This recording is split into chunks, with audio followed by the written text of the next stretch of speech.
Hello, everyone. My name is Frank Anthony, and welcome back to Let Me Be Frank, episode 78. So, before I get into today's guest, we're going to go over a couple things. So, first, what's new? Well, actually, before even what's new with Frank, how are you today?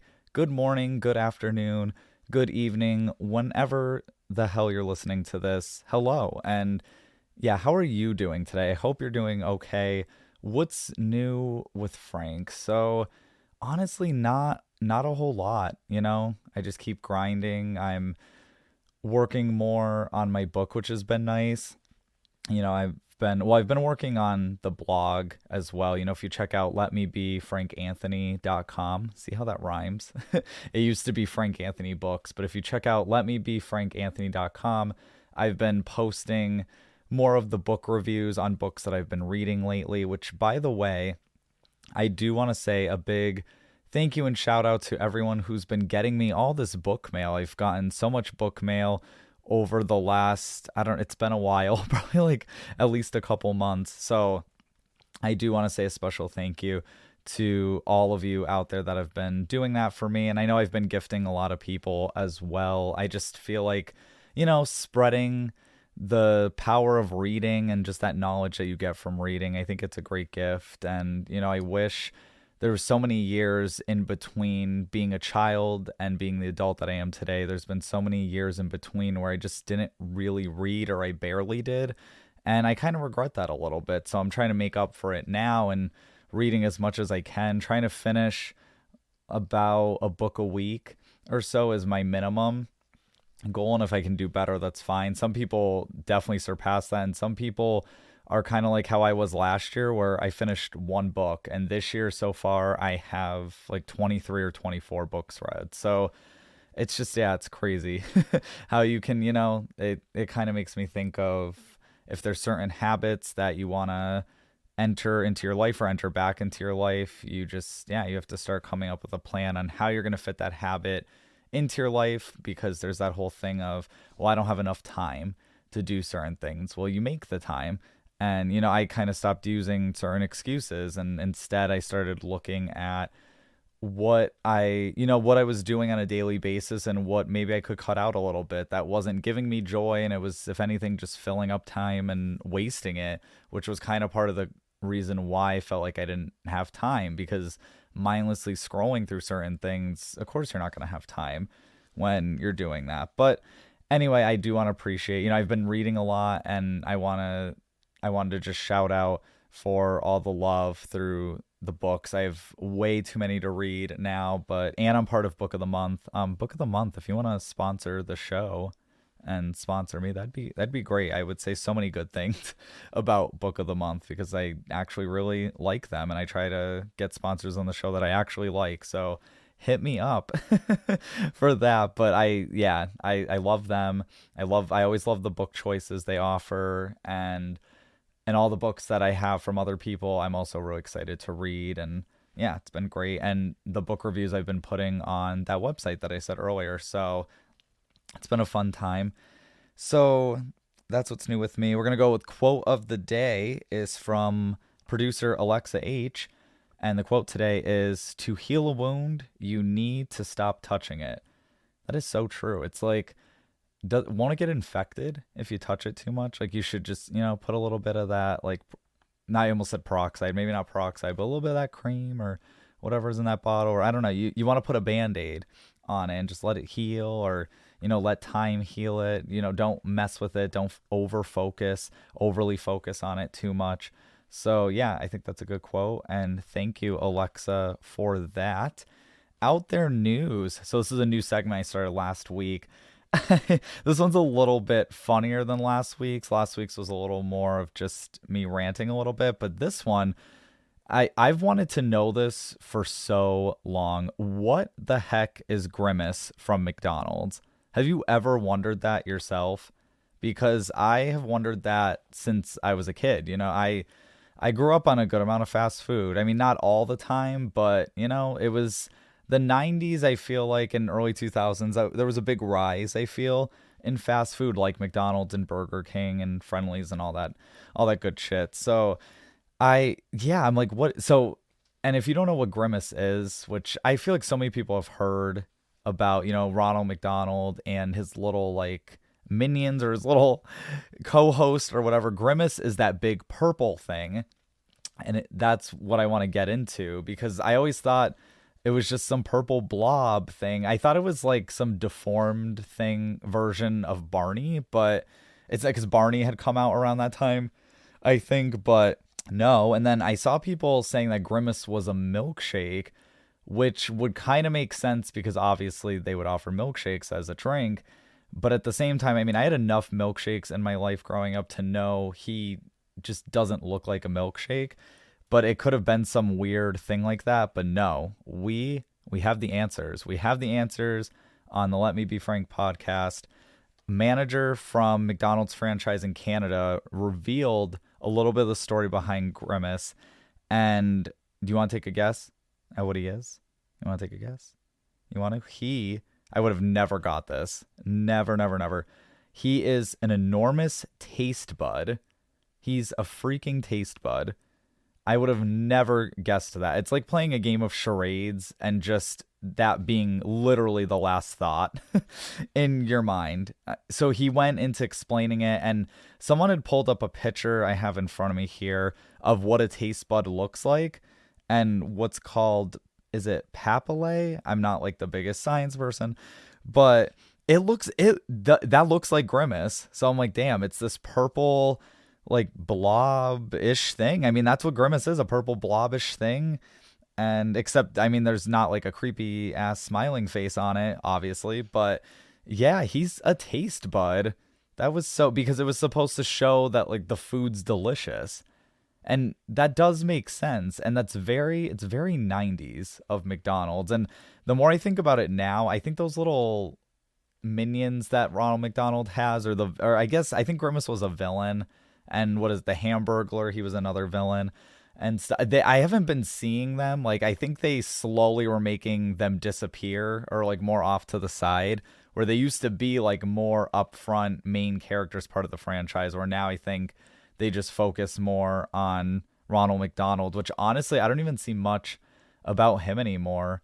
Let me be frank. I really don't see much on him anymore. But there were some funny tweets when people were starting to learn this, or also known as the McHistory lesson, which is awesome. So someone said, or Mr. Monty said on Twitter, my entire worldview has been upended. I mean, I never knew what the hell Grimace was, but I didn't think it was this. And yeah, I didn't think it was that either. So we're not the only ones. I think a lot of people didn't. No, Miles Klee said Grimace can taste his whole body, or can taste with his whole body, which is hilarious. I'm kind of thankful that I don't know. That seems like fun to taste with your whole body, but I don't know. That also seems kind of scary. But speaking of, the T-Rex 64, with some underscores in there, liked it better when I had no idea what Grimace was. And part of me feels that way, and then part of me feels like I got this closure from it. And I know that closure sometimes comes from within, but but I mean, yeah, part of me is like, maybe I didn't need to know he's a taste bud, and then part of me is like, no, we have the answer now, and I don't have to have dreams about that anymore, wondering or have like these long debates on what he is with people anymore. And Dr. C. Thompson, with some underscores in there, she said this explanation is the midichlorians of the fast food extended universe. Oh, I love it. So yeah, people were just, and someone, what is it? Renon Zero says, I've always wondered, and now I regret finding this out. Be careful what you wish for. Yeah, no, to be completely honest, I think I wondered like maybe 2 or 3 times in my life, and then I honestly didn't think about it again because it wasn't that important to me. But at the same time, it's good we know the answers. I didn't plan this, I promise, but I just realized the whole McDonald's thing, it really ties into our guest speaker for today's episode, Rodgers. She is the founder and owner of the Eggcellent breakfast company. And in a minute, we're going to hear, my little interview with her. she's amazing. She's such a positive person. It was so great talking to her. I know I say that a lot with people. Like, it was so great talking to them. And trust me, if it wasn't great talking to them, I probably will be a little open about that. So make sure it's a good conversation, you know?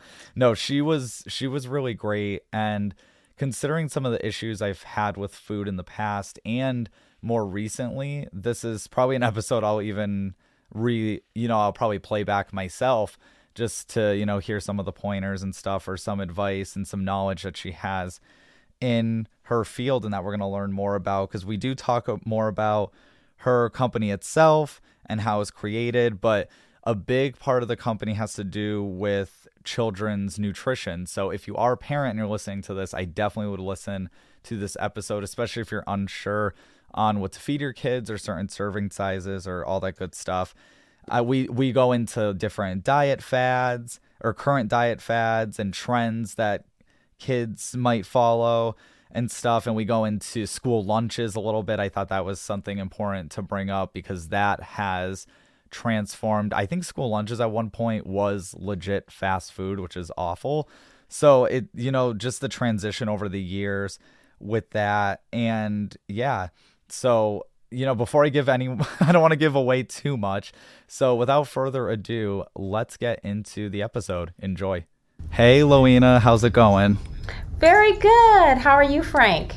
I am good. And I want to thank you so much for coming onto the show, and I can't wait to learn more about everything you do. Awesome. I'm excited to be here. Yes. So, one question I like to ask everyone: if you were a novel, what would the back of your book say? It's funny because when you ask that, the first thing that comes to mind is, wait, don't tell me, but that's not me.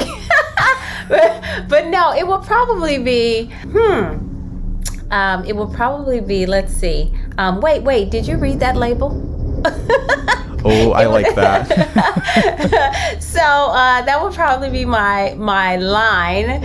And it's funny because my family always makes fun of me, and they say we have a magnifying glass. And so my fiance always I have 2 sons. And so my fiance will grab the magnifying glass. And if I say anything that's nutrition related, they will grab the magnifying glass and say, "Thanks, nutrition detective."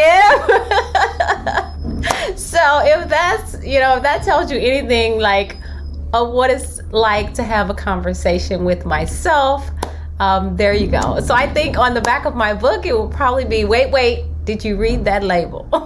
So among other things, a whole nother list, I'm sure, of things we'll get into, but I would just go with quotes. Wait, did you read that label? Is that Is that a daily or weekly thing they do? Daily. Daily. Daily. We need more of that, though, trust me. Yes. So you have a company called which I love the name, the Eggcellent Breakfast Company. So what is the Eggcellent Breakfast Company, and how was this company born?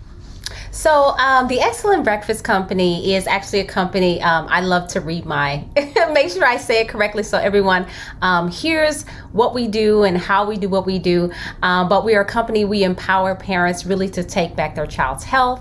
And so that means if you have a kid who has picky eating habits, or they need help with their behavior, or focusing in the classroom, that's what we help with, and we do it all using real food as medicine. So that's what we do in a nutshell. And then the company was born because my oldest son, Wesley, had bad food allergies as a baby. And he had this outbreak, and I did not know what the heck was going on because allergies do not run in my family or on his father's side of the family. So I was really thrust into the world of understanding how the body works with food. That was not something that was a topic of conversation when I was raised. So it was like a whole new world of getting to know the body, getting to know what real food does, what it can do. And so once I learned that, I was like empowered with so much knowledge. I just felt like, when I hear other moms and dads complaining of certain issues with their child, I'm like, oh my God, you need to know this. You don't know something. Let me share this with you. This is interesting stuff. You have to know this. It's such an easy fix. Well, it's an easy fix if you are disciplined and consistent, but not to worry. As long as we work at it, the body is forgiving and all can be well. So that's my positive outlook on it. But yes, it was born because of my oldest son, Wesley, had bad food allergies, and I had to figure out how to get this kid, get nutrients in his body. And so saw other parents were experiencing the same thing. And I said, okay, I have something I need to share with you. So there you go. The Eggcellent Breakfast Company was born. Wow. How long ago did that happen? Our journey actually began in 2012. The outbreak began in 2011. He was born in 2011. The outbreak was like when he was 6 months old. And then I met a homeopathic doctor in 2012 in Chicago. And she, she explained to me what his body was saying, what his body was experiencing, why his body was responding to certain foods in the way that it was. And then she, showed me the difference with, when you put chemicals in the body versus when you put real food in the body and how the body will respond differently. Yeah, I'm assuming that must have been scary. I mean, I don't know how severe the allergy was, but and I'm also not a parent right at the moment, but I can only imagine like how scary that is to be like, oh my God, what's wrong with my child? And then, yes. but I'm happy that, you were able to discover, and now you're spreading that knowledge with other people around the world, like on how to, prevent that. Yes. It was intimidating. It was frustrating. It was, all of those things that parents feel, the mom guilt, how did my kid end up, with this? I've done everything to, that I thought I should be doing. However, as a parent, we find out there's always we can do, there are things that we can do, and we're still learning daily. And so, just to learn, what his body needed was an eye-opening experience. And then to know that I actually was in control. I am his first healthcare provider, regardless of True. Who the pediatrician is, food and health starts at the table at the end of our fork. That is very true. Yes. I wish I had that growing up. It's no offense to my mom. whatsoever. We just didn't know. We just didn't know yet. Yes, I was not raised with this kind of information myself, It's funny, I was talking to a young lady and she was like, what did you used to eat when you were a kid? And I was like, I'm from East St. Louis, Illinois, but St. Louis style ribs, barbecue, eating pork nose, snoot sandwiches, like just candied yams was like the best thing ever. Dunkin' noodles from the Rice House, like everything that was probably laced with all kind of craziness, monosodium glutamate. I like all of the craziness, right? That just messes up our brain, overloads our heart. All of those things, we were just gluttonous with it. It was just crazy. So I wasn't raised this way, but I'm just appreciative and happy that the body is so forgiving. So it's amazing what we can do with our body if we just give it the right real food. That's very true. I like how you worded that, because people would stress. I know for myself, I'd stress out about like if you're on a certain diet or something and you mess up one day or something. That is like a good point. Like the body's forgiving. You're not like down for the count if you mess up once. Yes. That's true. So it's reassuring. Yeah. Mm-hmm. So what areas of child nutrition do you focus on when helping parents with their kids? So I focus on 3 areas: brain health, digestive health, and immune system support. And so I really love introducing the gut-brain connection for parents. to understand that, when you want to heal the mood, you can do that through their digestive system. And then explaining to them something, I call it the language of nutritional deficiencies. You can tell a lot what's going on with a child, in terms of the headaches, the moody behaviors, the lack of focus, right? It really speaks to what kind of bacteria is growing in their digestive system. So if your child is bouncing off the walls, right, that external expression that you see, actually the organs are speaking to you. But if you don't know what it's saying, you'll miss the message, you'll misdiagnose, and then, things will go crazy and you're like, what's wrong with this kid? But the great part about it is, you can learn the language. It is something that can become second nature, like it was for myself, like it is for me now, knowing the signs, what the body is actually saying to you, what the body needs when there's an upset stomach, when there's, lack of focus in the classroom. There are things you can feed the child in the moment to help them calm down, to help them focus, to help them feel better. And then, even energy work that you can do. So I love it all. I was going to say, I'm going to add a question with this next one because I'm curious, because you are a parent. So I'm just curious, like, what your take is on this as well. But so two-parter. What's your take on the current diet fads and trends for kids? But also, what's your take on food that they serve at schools? So I love that question because I actually saw an article about they are now going to put the Impossible Burger in the schools. And I have a Kids Food Academy.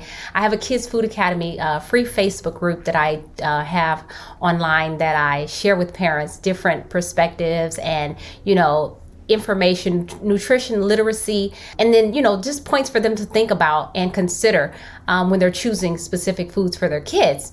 And so as far as fads and trends, things like that, I'm not really a big advocate for trends and fads as it relates to kids because they're still growing. I would not recommend any parent, restrict any specific food group from their child's diet. However, there are situations where, there may be health issues that you have to be cognizant of, and that's understandable. And, with a food detective like myself, we can work around issues like that. And then if the child has celiac disease or, need gluten-free diet or something like that, that can be worked out as well. But, there are certain nutrients or certain vitamins and minerals that you miss out on when you totally take carbs out of the diet for a child. Carbs are energy, right? So we have simple carbs, we have complex carbs, but just knowing which carbs are the best carbs to get that energy into your child, keep them full until lunchtime.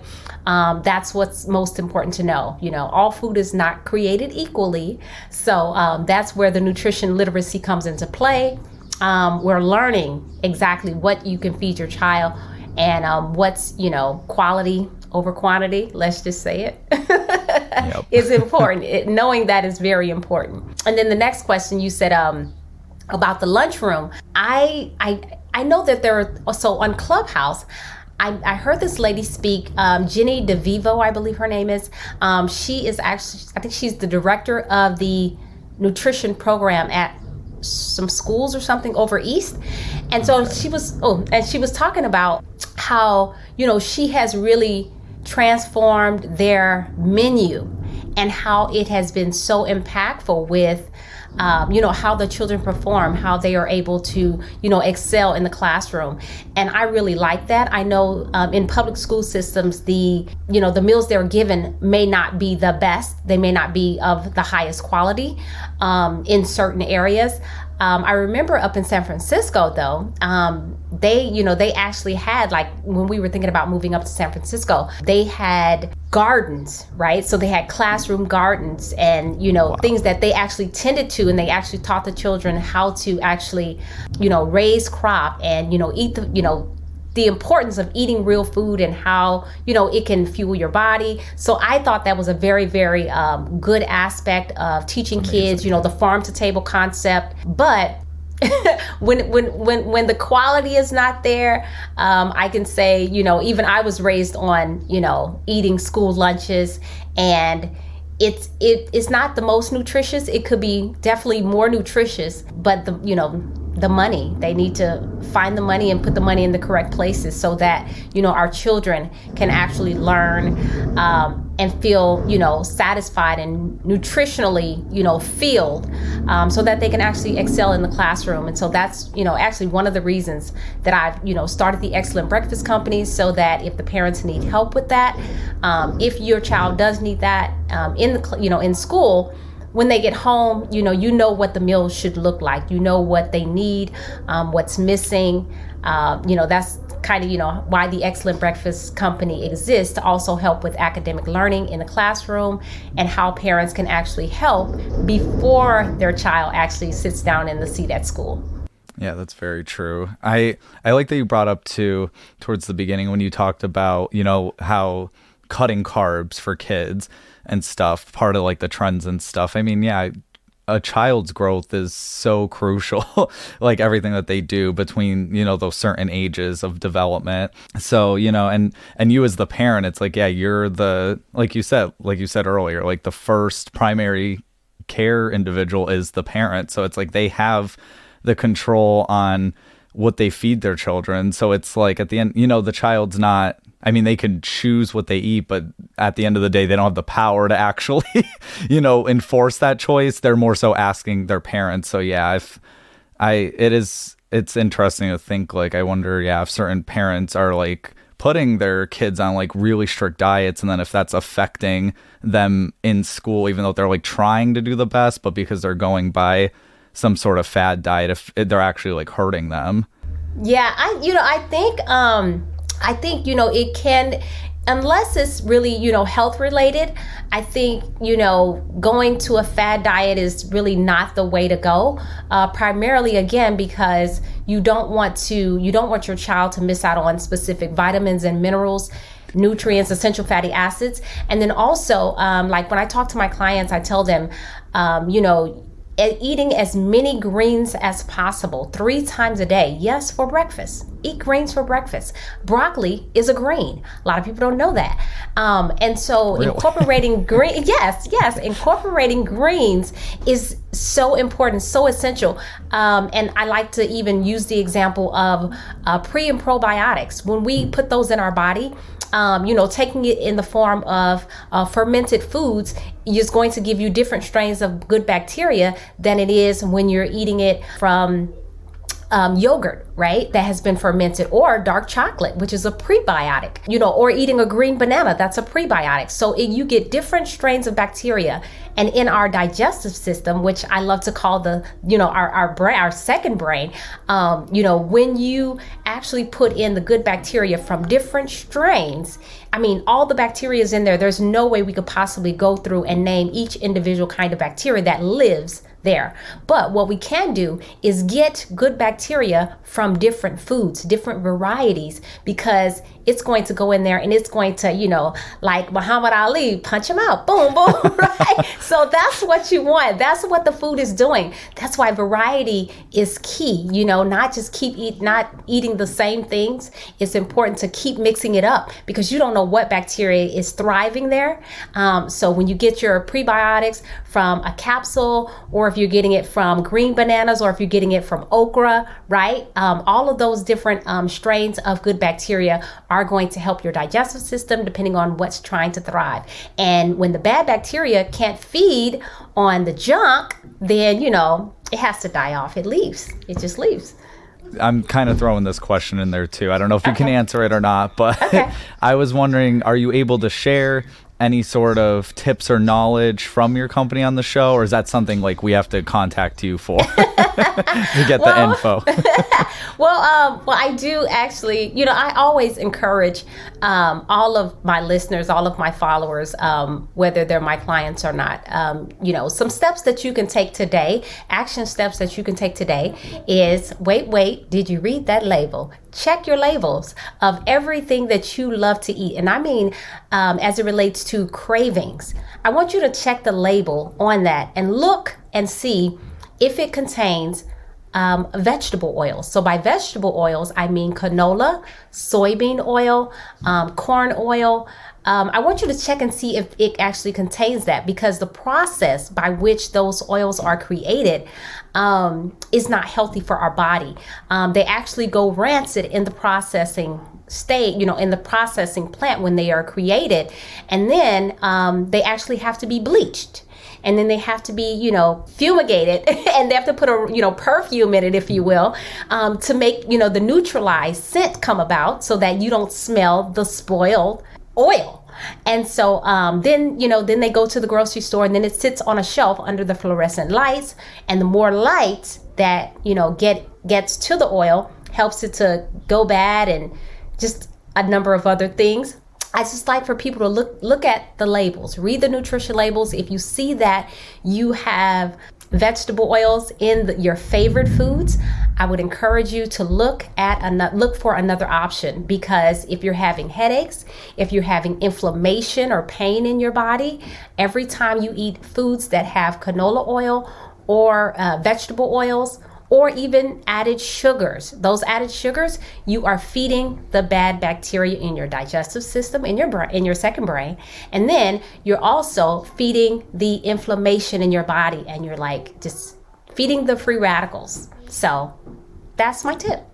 I would say that's a very great tip. And that makes sense. I've been really trying to cut out sugar. And so I haven't really been having the added. And that does make sense. I'm not in excruciating pain up here anymore. Yes. And plus, for everyone listening, you don't want to eat a food in perfume. No one wants that. So yeah, avoid. Read the labels. Yes. Wait. Did you read that label? Did you read that label? Yeah. Did you read that label? And then the other thing you also have to just be aware of is when you're feeling a certain way, right? So one of the things that I encourage my clients to do is if you want this, there are actually other options out there. Don't be afraid to look and see what else is there. I go to the grocery store every other day, and it's I love seeing the other options, because there are people out there who are of the same like mind as myself, as health conscious consumers. And so every day we have other products and services that are, out there and available for us to actually, choose a different product. It's there. You just have to look for it. I'm sorry for throwing in here's a new question. No, it's okay. It's okay. But I'm curious, because I've heard a lot on both sides with this when it comes to trying to eat healthier, how it can be more expensive. Yes. So do you have any sort of advice on how to maybe save a little while still, Yes. being able to check the labels and eat something better? Yes, absolutely. So as it relates to fruits and vegetables, right? So you want to look at your plate, okay? So we have our plate in front of us, your plate should actually, half of your plate should consist of fruits and vegetables, okay? As it relates to the other half of your plate, 1/4 needs to be your protein. So that can either be a meat source of protein or a plant source of protein. And then the other side can be your grains. Now, here is where sometimes people, can't quite get it right. That meat source of protein, it only needs to be 3 ounces. So some people can't eat 3 ounces and be satisfied. So that's where it may become problematic. And when I say 3 ounces, I mean, okay, if you have beef today, if you have your 3 ounces of beef today, that's all you need of beef for that week. So tomorrow, for that week, not even day. No, because you have chicken, and that chicken should be pasture raised. You have chicken, okay. You have fish, you have seafood, you have other options that you what's can happening eat. What's happening in my protein? No. See, look, and that's how we become so, complacent in our mind. When we're raised a certain way, we think we have to have meat on our plate. We think we need a big steak, or we think we need more of the meat. But no, you should actually be filling up on the other half of your plate with the veggies and the fruit. So all of that can go together on your plate that will help you get full. And what a lot of times we may not realize is, 100 calories of, broccoli is actually more in volume. It's more. You can eat more fruits and vegetables and you will not get up to the same amount of calories as you would like, fried chicken or a burger, right? Yeah. So you can eat more, but most times people, they're like, oh no, I don't want more broccoli. But that's what you need, That's what you need. That's what you can fill up on that, but you don't want to. You think you want more than me, but actually your body can only, really handle, we have to give our digestive system a break. We have to consider that, in order for our body to function correctly, we have to give it, specific nutrients in specific quantities. And then, just making sure that, be conscious of your portions, but you can have healthier portions, but make sure that the food you're choosing is actually nutrient dense. And then, we can get into a whole nother conversation about, okay, pasture raised beef, right? Is it pasture raised? That 3 ounces, we're going to make it count. So if we're going to make it count, we want to make sure that it's pasture raised and finished, grass fed and grass finished. So you want to make sure that that's applicable as well. All right. Yeah, that's great. So this could either be related to work or not, but what is one of the most important lessons you've learned in life? Well, so one of the most important lessons I've learned in life, let's see, there are several. So probably I would say, let's see, which one do I want to share? I think what has been most impactful for me is with dealing with, people.